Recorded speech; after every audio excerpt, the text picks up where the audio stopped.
자, 오늘 계속해서 우리 바로의 꿈을 해석하는 요셉이라는 제목으로 은혜를 나누도록 하겠습니다.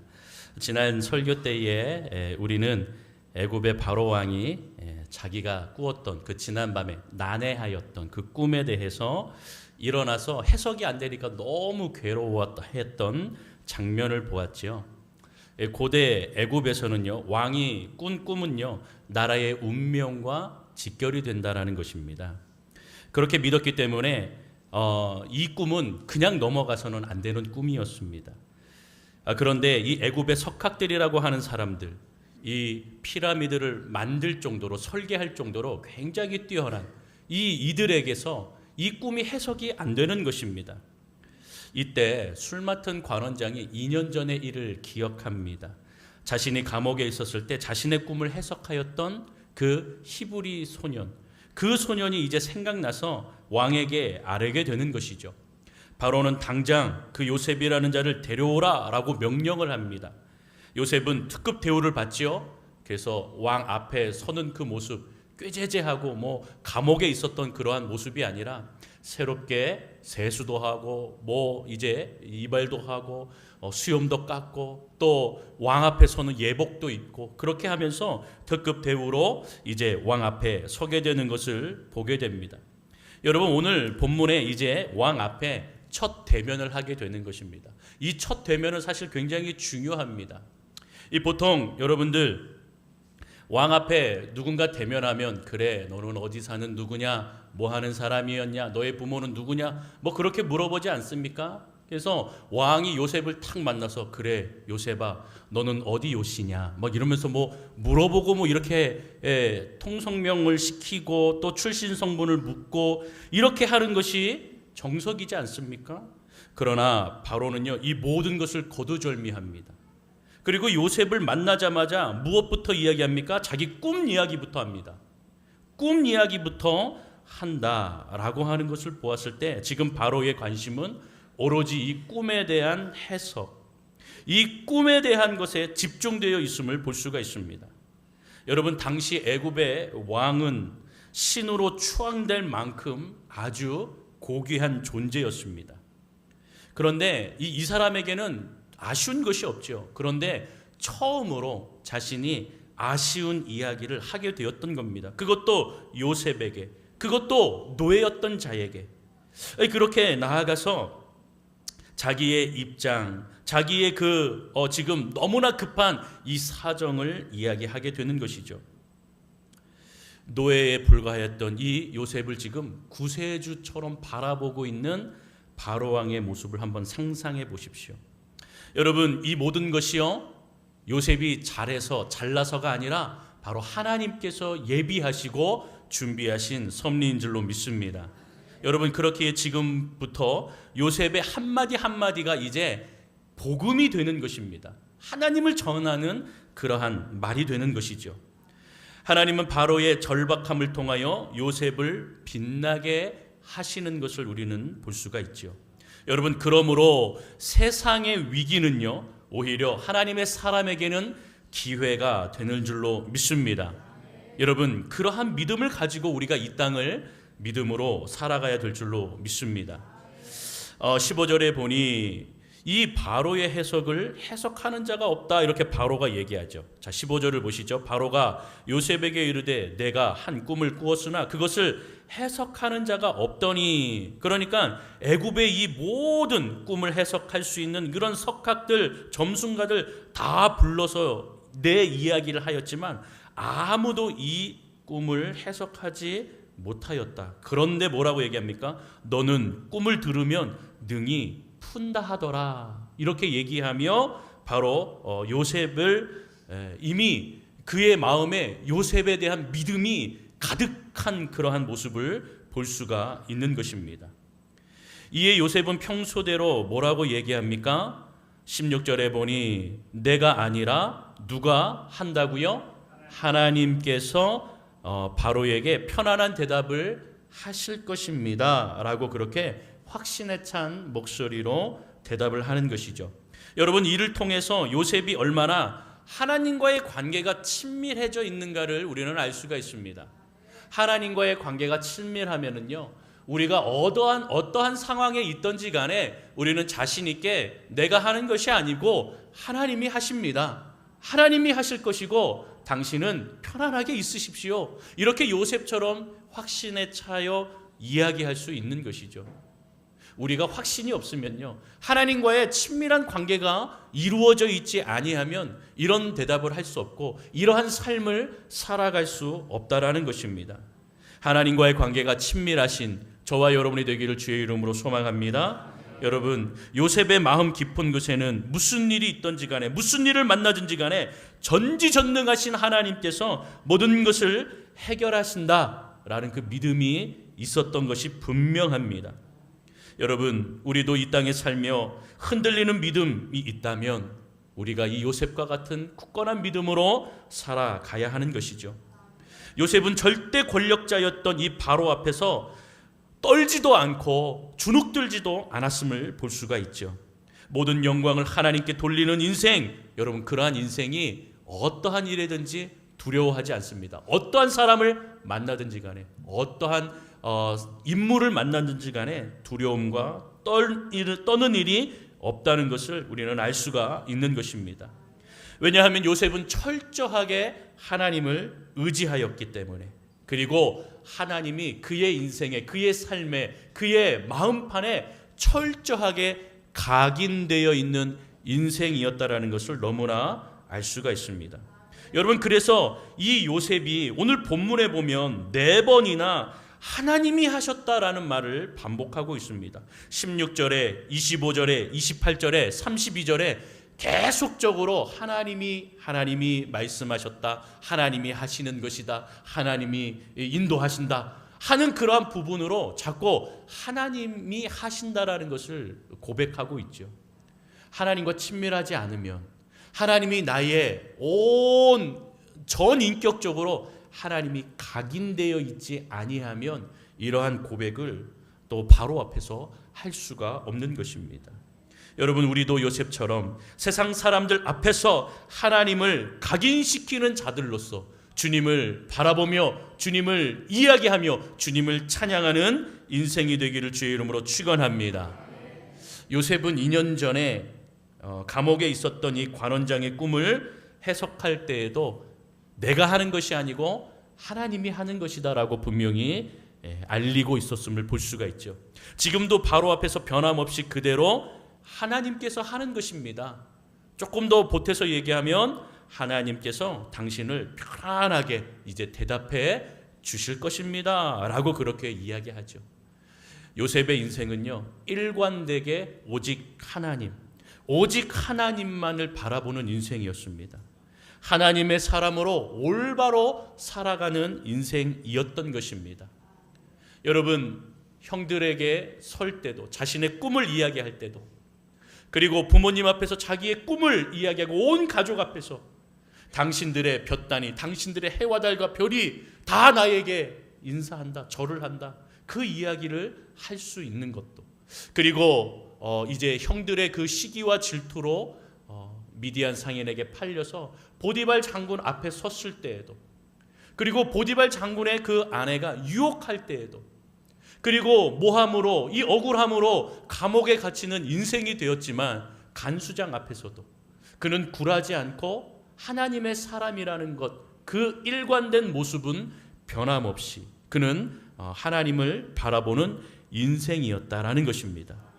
지금 바로 이 애굽의 왕 앞에서도 요셉은 꺾이지 아니하고 하나님의 사람으로, 하나님의 자녀로, 하나님의 백성으로 그는 절대로 굽히지 아니하고 바로 하나님을 의지하는 인생을 살아가는 모습이었습니다. 그러니까 그의 인생은 한마디로 진실함과 성실함으로 하나님을 바라보는 인생이었던 것이죠. 여러분, 그런 자들이 하나님의 복을 누리는 줄로 믿습니다. 여러분, 오늘도 세상 가운데 누구 앞에서든지 동일한 태도로 우리는 서야 하는 것입니다. 누구를 만나든지 간에, 우리가 또 일상생활 속에서 마트에 가서 누구를 만나도, 택배하시는 분을 만나도, 누구를 만나든지 간에 다 동일한 모습으로 우리는 같이 함께 똑같이 대해야 하는 것입니다. 여러분, 요셉이 이 바로 앞에 서면서 당당하게 나아갔던 것은요, 자신이 살아온 그 길 가운데, 특별히 이 애굽에 살면서 13년 동안 자신의 그 삶 하루하루 고난의 길이었고 아픔의 길이었지만 그 길 가운데에 쌓여있던 그의 믿음의 태도라는 것을 우리는 볼 수가 있죠. 여러분, 그래서 믿음의 태도가 굉장히 중요합니다. 이 믿음의 태도로 우리가 어떻게 살아가는 것, 그것이 일상 속에서 나온다라는 것이죠.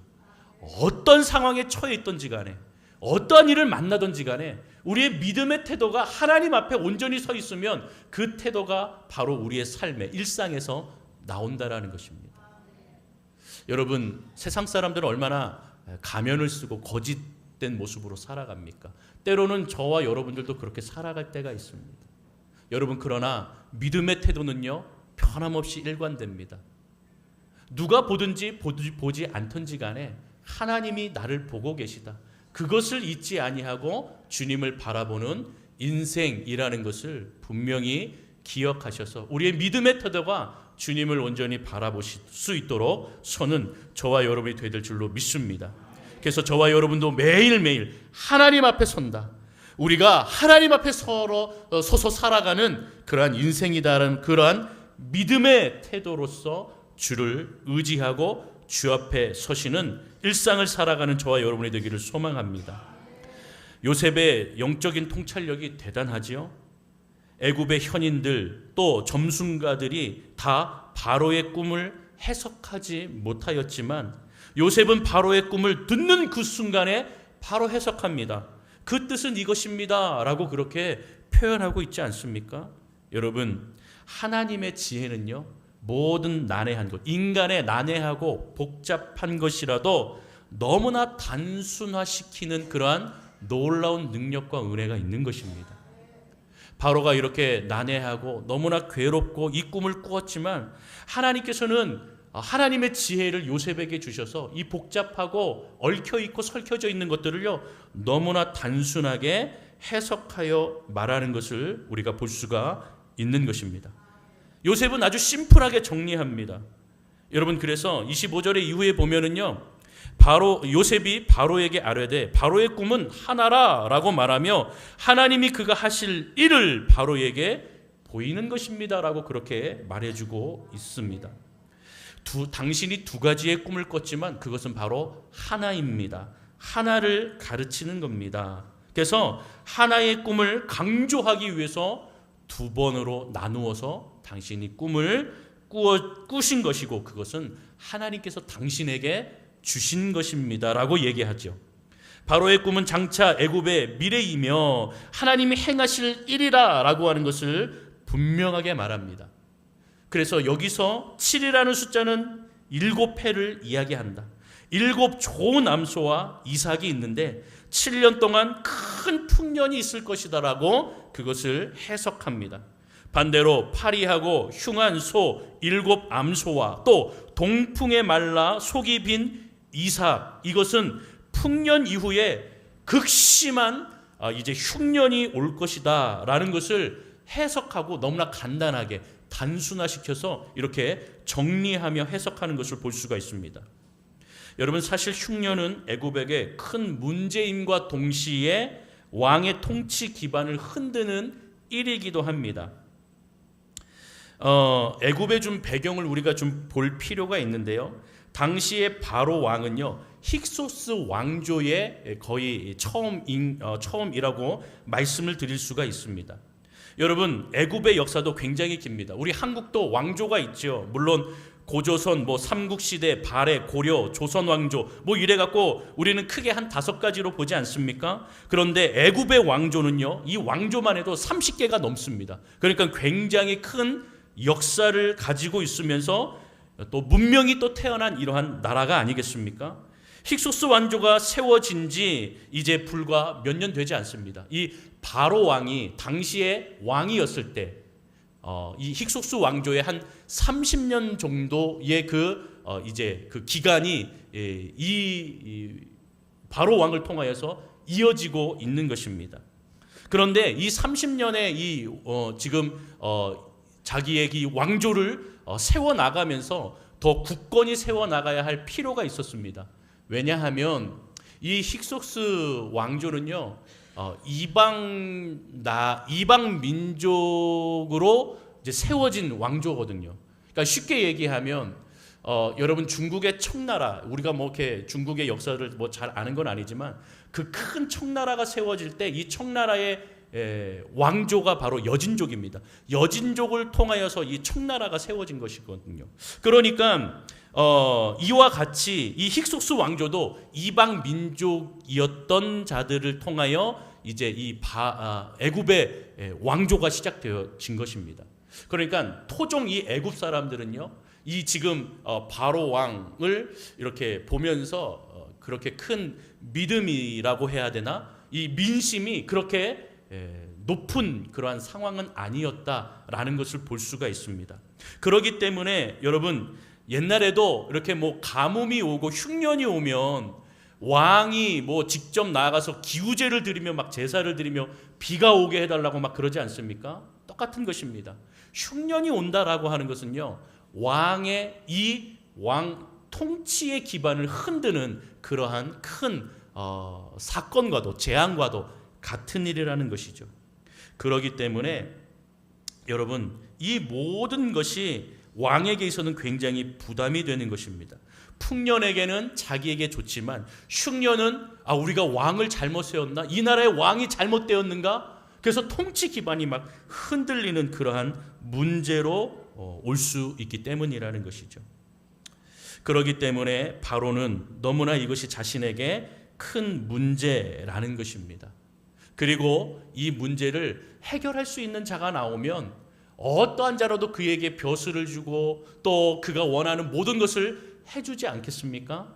여러분, 그러한 입장에서 본다면 지금 애굽의 이 바로의 이 큰 어려움들을 해결해 줄 수 있는 자가 이제 요셉이라는 것과, 후에 요셉이 국무총리가 되어 이 모든 문제를 해결함으로 나아가서 바로 그에게 벼슬을 주고 그가 애굽의 땅에서 국무총리로 세워진 것은 하나님께서 세우신 놀라운 역사의 주관자이신 하나님의 은혜, 하나님의 섭리라고 우리는 분명히 확신할 수가 있는 것입니다. 여러분, 바로가 그러한 모습 가운데에 자신의 어려움들을 지금 큰 고민 가운데에 나아가고 있습니다. 그 가운데에 이제 요셉은 해결책들을 이야기하죠. 33절부터 우리가 읽었던 마지막 36절까지 보면 꿈에 대한 이것은 이야기가 아니라 이제 국가 재난을 막고 이 위기 가운데에 어떻게 살아갈 것인가 하는 계획을 이제 이야기합니다. 요셉은 꿈을 해석하는 것뿐만 아니라 이제 바로 왕에게 이 문제를 해결할 계획까지도 설명해 주고 있는 것입니다. 뭐라고 얘기합니까? 33절에 보니 이제 바로께서는 명철하고 지혜 있는 사람을 택하셔서 애굽 땅을 다스리게 하십시오. 그리고 그 사람 밑에 감독관을 두고 또 7년 동안에 5분의 1을 저장하며, 다시 얘기하면 세금을 거두라는 얘기입니다. 5분의 1의 세금을 걷어서 쌀을 저장하고 곡물을 저장하며 이 저장 창고들을 만들어서 이제 7년 동안에 여기에 차곡차곡 쌓아 놓으시면 나중에 7년 흉년이 올 때 정말로 이 저장 창고에 쌓여 있는 곡물들을 풀어서 그 흉년을 잘 이겨낼 수 있을 것입니다. 애굽 땅뿐만 아니라 주변의 여러 나라 민족들도 당신에게 이 곡물을 이제 달라고 이렇게 조공을 바치거나 또 허리를 굽히며 나올 겁니다 라고 하면서 이렇게 요셉이 바로 왕에게 이런 계획을 이야기하는 것을 볼 수가 있죠. 여러분, 지혜로운 리더를 세우고 7년 풍년의 기간에 생산되는 5분의 1 이것을 세금으로 거두는 것. 그러니까 당시 여러분 이 5분의 1을 거둔다라는 것은요, 당시의 세금의 약 2배를 더 거두라는 얘기입니다. 그러니까 사람들이 이렇게 이 세금을 걷는 것에 있어서 풍년이기 때문에 수월하게 거둘 것입니다. 그리고 오히려 흉년이 찾아오고 어려울 때는 세금을 낮춰주시고 곡물에 저장된 곡식들을 풀어주시면 사람들은 더 왕을 추대할 것이고 민심이 굉장히 평안해질 것입니다 라고 얘기하죠. 사실 여러분, 당시에 이 시대의 고대 시대에는 저장이라는 개념이 없었습니다. 이렇게 세워놓고 남겨두고 저장한다라는 개념이 없었습니다. 그런데 처음으로 이렇게 요셉이 이 곡물들 창고를 만들어서 여기에 저장하라. 당시에 그 애굽은 기온이 굉장히 건조하였기 때문에요, 저장하는 것이 문제가 되지 않았다고 합니다. 그래서 잘 만들면, 피라미드도 만들었는데 여러분, 저장 창고를 얼마나 더 잘 만들겠습니까? 그래서 거기에 저장해두고 7년 동안 그것을 먹을 수 있도록 저장되는 놀라운 또 그러한 은혜와 일들이 일어나게 된다라는 것이죠. 여러분, 세상적으로 볼 때는요, 이런 지혜와 통찰력이 바로 현인들, 바로 그 나라의 녹을 먹고 살아가는 그러한 사람들인 것처럼 보이지만, 오늘 하나님께서는 히브리인이었고 노예였던 이 요셉을 통하여서 바로 왕에게 그에게 찾아온 이 위기와 어려움을 해결할 수 있는 놀라운 지혜와 통찰력을 주신 줄로 믿습니다. 여러분, 이것이 노예의 머리에서 나왔다, 사람들은 믿기 어려운 일처럼 보일 것입니다. 그러나 하나님이 하시면, 하나님이 준비하시면 이 모든 것이 가능한 일이다 라고 하는 것이죠. 사랑하는 성도 여러분, 하나님의 사람에게는 하나님께서 이렇게 하나님의 지혜를 주시고 하나님의 통찰력을 주시면 이러한 인생, 우리가 일상을 살아가는 인생 속에서 하나님께서 위기와 어려움을 이겨낼 수 있는, 그리고 여러 가지 복잡하고 난해한 문제가 있더라도 이것을 단순화시키며 해결해 나아갈 수 있는 지혜와 또 하나님의 풍부한 그 명철함을 주실 줄로 믿습니다. 저와 여러분들이 오늘도 그 믿음으로 나아가 하나님께 그 은혜를 구하는 저와 여러분이 되시기를 소망합니다. 요셉이 이것을 행할 수 있었던 것도 자신이 잘남이 아니요, 하나님께서, 성령님께서 그에게 지혜를 주시고 은혜를 주시고 말씀을 주셔서 이 모든 것이 가능하게 되었다라는 것이죠. 바라기는 저와 우리 연동교회 모든 성도님들이 오늘도 우리의 일상생활 속에서 또 저와 여러분 앞에 놓여있는 많은 문제와 어려움들 속에서, 그리고 나라의 문제, 여러분 세상의 여러 가지 문제들을 놓고 기도하며 하나님 앞에 지혜를 구하면 하나님께서 주님의 사람들을 통하여서 그 모든 문제와 어려움들을 해결하실 수 있는 그러한 전지전능하신 분이기 때문에 오늘도 하나님의 사람들을 통하여 세상의 위기와 어려움, 저와 여러분들의 문제와 그러한 난해한 것들을, 복잡한 것들을 풀어주시고 인도해 주실 줄로 믿습니다. 오늘도 주님께 은혜를 구하고 주님께 지혜와 명철을 구하며 주님 앞에 날마다 서는 저와 여러분들이 되시기를 주님의 이름으로 축원합니다. 축원합니다.